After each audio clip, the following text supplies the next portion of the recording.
Máte aj vy chuť na domácu štrúdlu a potom zaplakať na váhe? Poďte si ju s nami upiecť.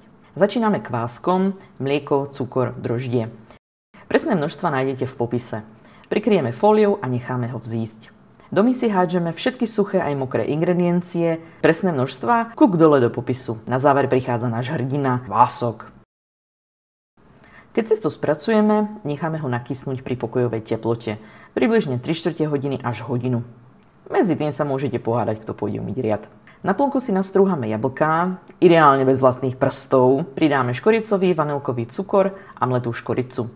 Zamiešame a vymačkáme prebytočnú šťavu. Vykysnuté cesto premiesíme rukami a zoberieme ženský argument. Pre tých, čo nevedia, je to valček. Cesto si rozvalkáme tak akurát, posypeme strúhankou a pridáme hromadu jablk.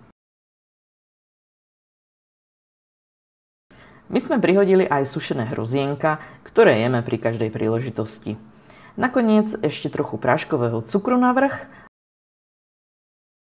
a môžeme zavinovať. Suroviny nám vystačia tak akurát na 2 pekné záviny. Na plech hodíme papier na pečenie alebo pečiacu podložku. Kto nemá, potrie plech olejom. Vrch štrúdle potrieme olejom a popicháme vidličkou.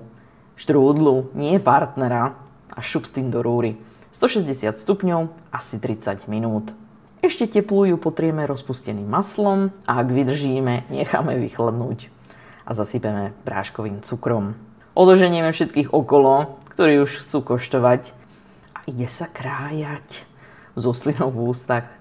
Nezabudnite nás sledovať pre ďalšie videorecepty a navštívte náš e-shop cukránka.cz.